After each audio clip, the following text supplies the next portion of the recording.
أهلا بيكم. لو زهقتوا من الطرق التقليدية لتعليم الإنجليزي وحاسين إن مفيش تقدم، يبقى الشرح ده معمول عشانكم. النهاردة هنتكلم عن طريقة مختلفة تماماً، طريقة ثورية فعلاً اسمها طريقة AJ هوج، واللي هتغير مفهومكم عن تعلم اللغات. كلنا جربنا الإحساس ده. بنقعد سنين نحفظ في كلمات وقواعد جرامر، ونيجي نتكلم نلاقي نفسنا بنتهته والكلام مش بيطلع. إحساس محبط جدا، صح؟ بس الفكرة إن المشكلة مش فينا، المشكلة في الطريقة نفسها. في طريق تاني خالص. وهنا بقى يجي دور طريقة AJ هوج.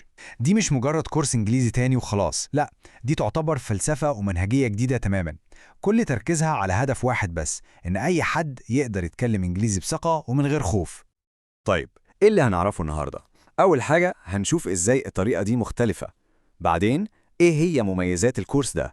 وهندخل في أهم جزء، وهو القواعد السبعة اللي هي أساس كل حاجة. وبعديها هقول لكم على خطة المذاكرة الأسبوعية بالظبط. وفي الآخر هنتكلم عن إزاي نوصل للنجاح. يلا بينا. أول وأهم نقطة هي إن الطريقة دي بتركز على الجانب النفسي. يعني بدل ما تخلي الواحد خايف يغلط، هي بتبني الثقة بالنفس الأول. ولما الثقة دي بتتبني، العقل بيبقى جاهز يستقبل ويتعلم أسرع بكتير. الموضوع كله في المايند سيت. تمام، فهمنا الفلسفة. طيب إزاي ده بيحصل على أرض الواقع؟ تعالوا نشوف إيه اللي بيخلي الطريقة دي فعالة قوي كده. بصوا، الكورس بيركز على إن الواحد يسمع محادثات حقيقية، مش تمارين مملة زي بتاعة الكتب. وكمان بيبني الثقة عشان أي حد يقدر يتكلم بطلاقة. بيستخدم مواد من الحياة اليومية، والأهم إنه بيشتغل على تطوير الشخصية والتفكير الإيجابي. وفي تقنيات متطورة زي Power English، ودي بتعتمد على تكرار قصص بطريقة معينة عشان تثبت اللغة في العقل اللاواعي. وصلنا دلوقتي لقلب الموضوع كله، القواعد السبعة. دي مش مجرد نصايح عادية، دي هي فعلا الأسرار اللي بتوصل للطلاقة، والمبادئ اللي اتبنى عليها الكورس. جاهزين تعرفوها؟ القاعدة الأولى بسيطة جدا: نتعلم جمل وعبارات مش كلمات منفصلة. يعني بدل ما تحفظ كلمة هيت لوحدها، احفظ جملة زي John hates ice cream. ده بيخلي استخدام الكلمات في سياقها الطبيعي أسهل بكتير.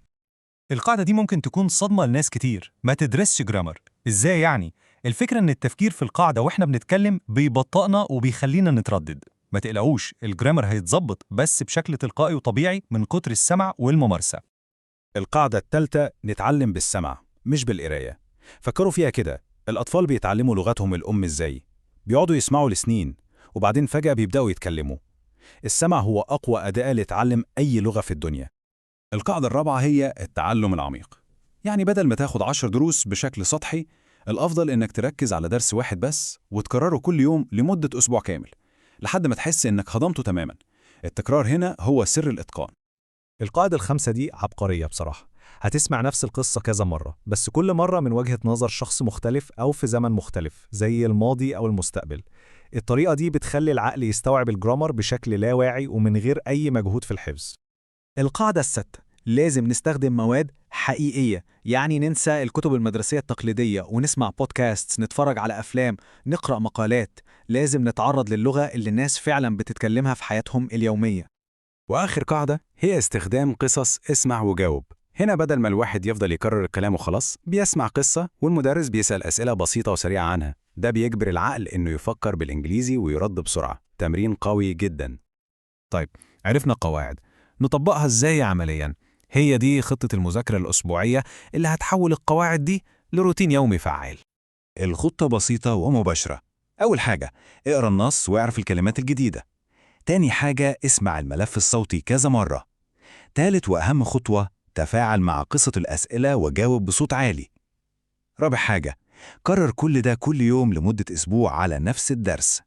السر كله في التكرار العميق. وأخيراً، طريق النجاح. لازم نفتكر إن الطلاقة في أي لغة دي رحلة، والاستمرارية هي اللي بتوصلنا للهدف ده. إحنا كده على أول الطريق الصح.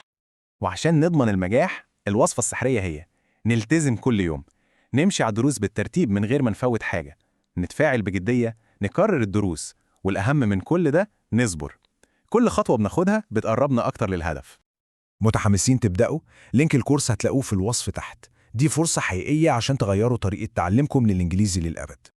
وفي النهاية هسيبكم مع السؤال ده: هل أنتم مستعدين تبطلوا تذاكروا إنجليزي وتبدأوا تستخدموه بجد في حياتكم؟ القرار في إيديكم. شكراً لمتابعتكم.